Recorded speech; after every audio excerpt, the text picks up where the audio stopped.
So welcome.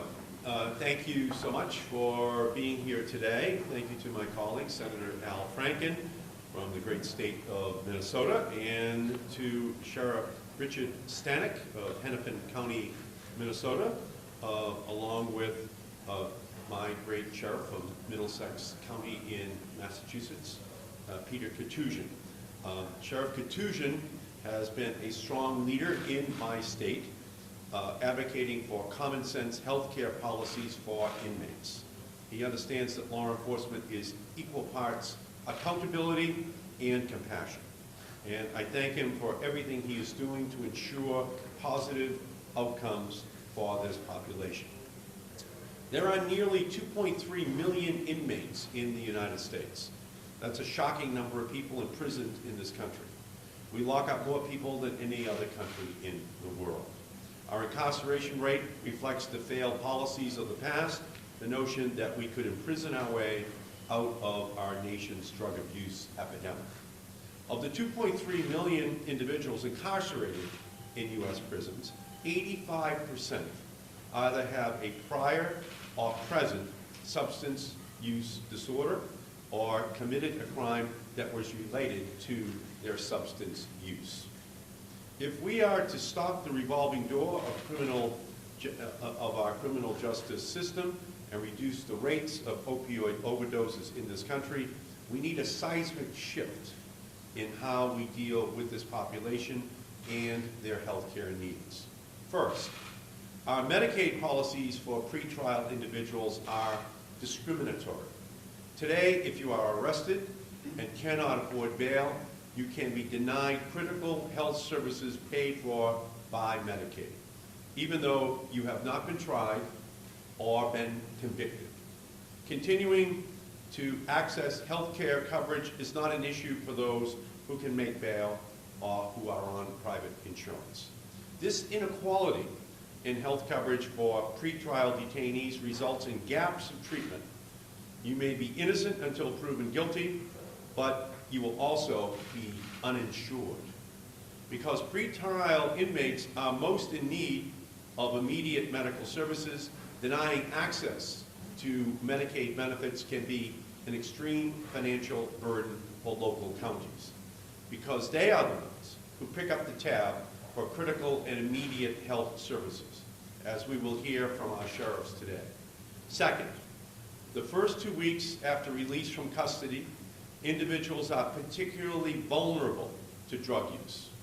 Compared with the general population, they have a 129-fold increase in the risk of death from overdose. With health insurance, inmates discharged to the community can access treatment programs that may offer effective therapies for addiction and other medical conditions, including a mental illness that may exacerbate a substance use disorder. However, even when people enter custody with Medicaid coverage, 38 states and the District of Columbia routinely terminate this coverage upon incarceration or detainment.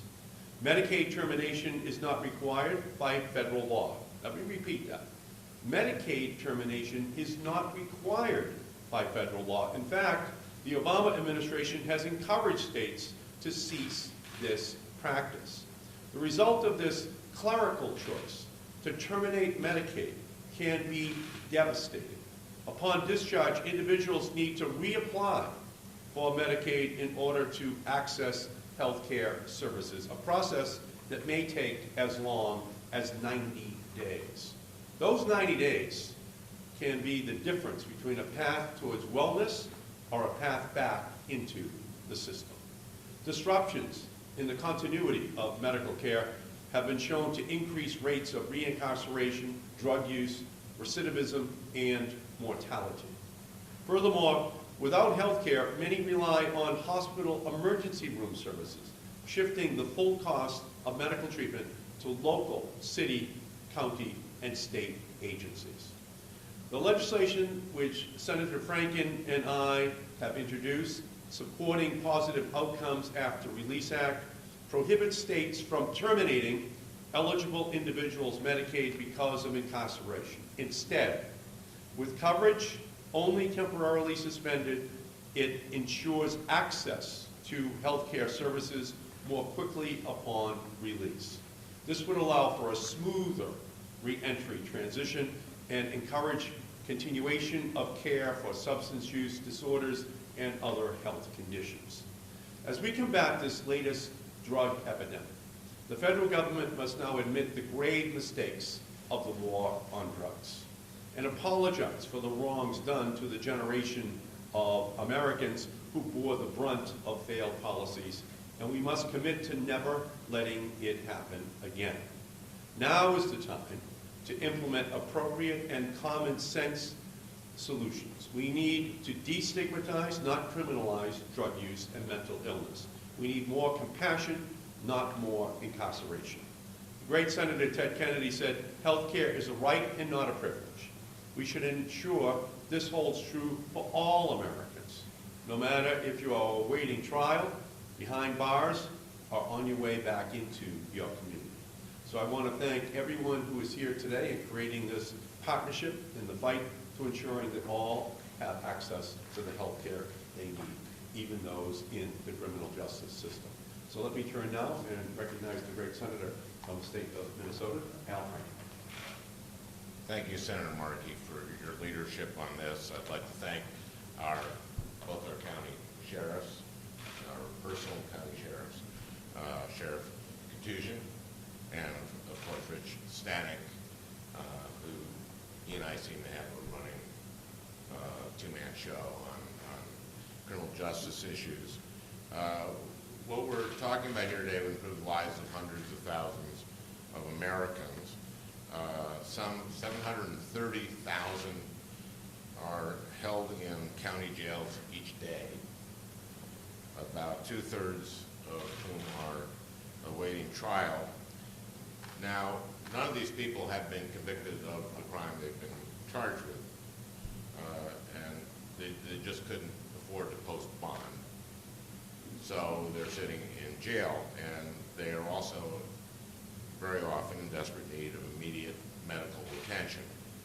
But because of a regulation that hasn't been updated for 20 years, Medicaid will not pay for their care, and that's what we're trying to do here. We're trying to fix that. This is a very vulnerable population, as Senator Markey said. They are 3 or 4 times more likely to suffer from mental illness. Nearly 80% of jail detainees and inmates have chronic health problems like diabetes or asthma. So one of the most important things we can do is to help make sure that they have the continuity of care. And we all know that continuity of care means better outcomes, saves money, saves a lot of suffering.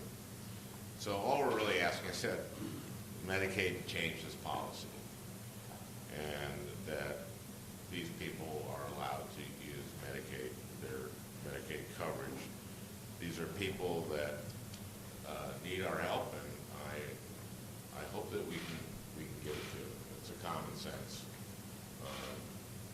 measure, and I want to thank everyone here for speaking on it.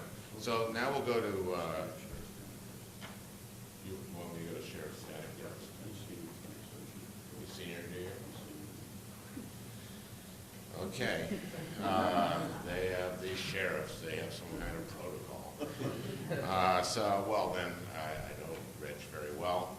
We've worked on issues, a lot of issues on mental health and incarceration.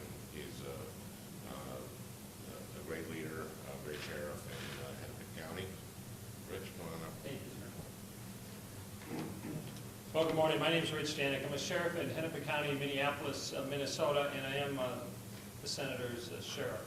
Look, on January 30th of this year, 4 U.S. Senators, Senator Franken, Senator Markey, Senator Brown, and Senator Durbin, all sent a letter to the acting administrator Slavitt at the Center for Medicare and Medicaid Services, what we call fondly CMS, asking for the agency to reexamine current federal law and policies regarding Medicaid funding.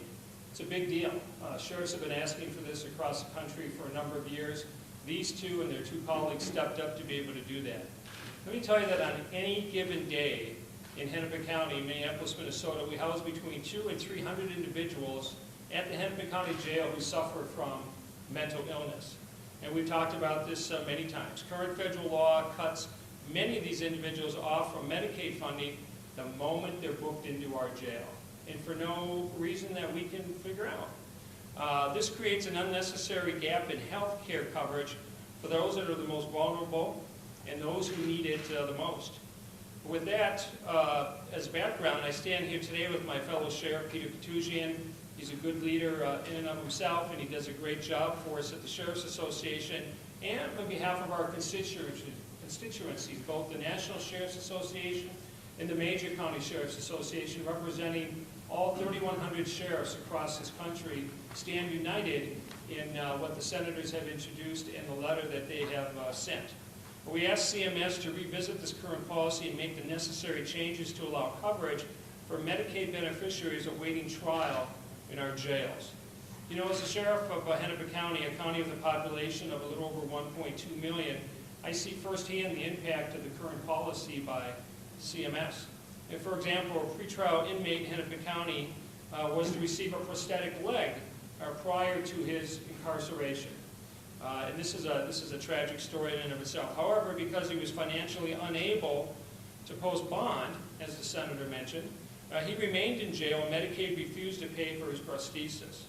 Now the good news, at the end of the day, the county was able to find some additional funding, but again, it was borne by the local taxpayers of my county. They provided him that prosthesis. But that's just one example out of Hennepin County, and I'm sure sheriffs from across this country have similar type examples. So again, the National Sheriff's Association, the Major County Sheriff's Association, myself, are very proud to stand with our senators and advocate for this. Thank you very much. Senators.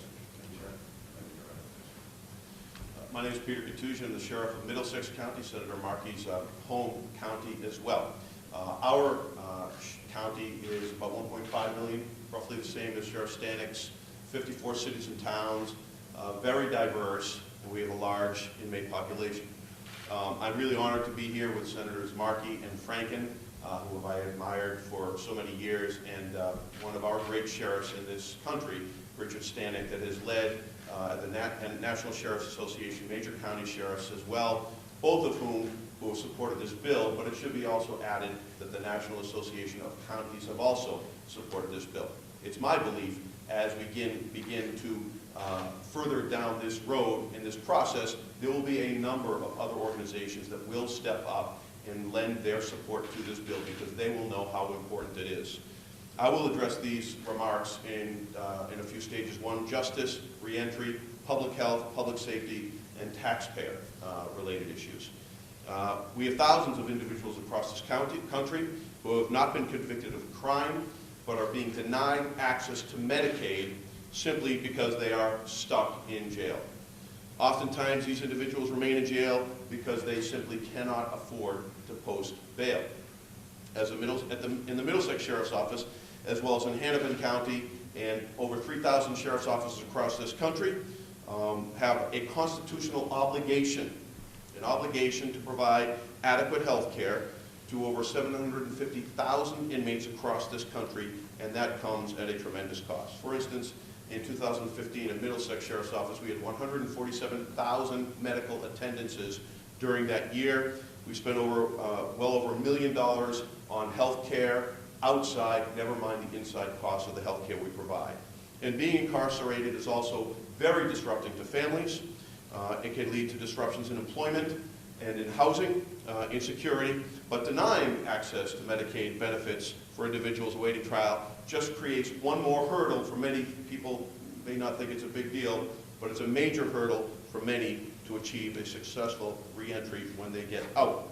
Barring access to Medicaid benefits for pre-adjudicated populations creates gaps in their coverage, which prevents these individuals from accessing the care that they need when they get back in the community.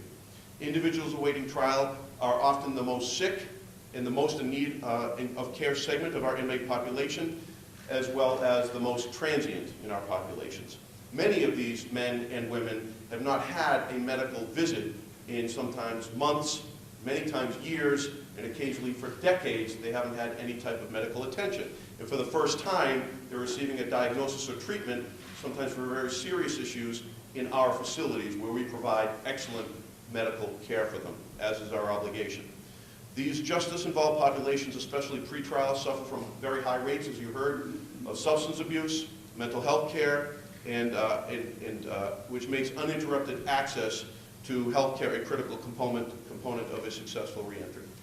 I won't go through our numbers. If you have questions, I can always go through our numbers, but I will say as a member of law enforcement leaders, and Rich has also been involved in law enforcement leaders to reduce crime and incarceration, well, over 100 of us throughout this country have been calling for a reduction in incarceration and crime through comprehensive criminal justice reform. And evidence shows that access to health care by covering uninsured inmates should be part of the ongoing discussion around criminal justice reform because it alone will lead to a reduction in recidivism. In Massachusetts, 3% of the population is uninsured, but 25% of our population in Middlesex County come in uninsured. We not only need to be tough on crime, but we have to be smart on crime as well. And the proposed change in the Senator's letter is just good public policy that will increase the public safety we have and save valuable taxpayer dollars. Studies have shown that you can reduce the rate of reoffense by 1/3 when the incarcerated individual returning to the community has that valuable insurance coverage and access to health care. I believe that one of the most important prongs of what we do are always education, vocational training, mental health counseling, and substance abuse counseling, but that access to adequate health care is part of their proper reentry. Formerly incarcerated individuals cannot focus on issues of housing and employment until they address their health care needs, which is impossible without insurance. It costs us about $50,000 a year to house people inside our facility, and preventing disruptions in coverage and connecting justice-involved health care to health care will reduce recidivism and save valuable taxpayer dollars because they will not be returning to our facilities.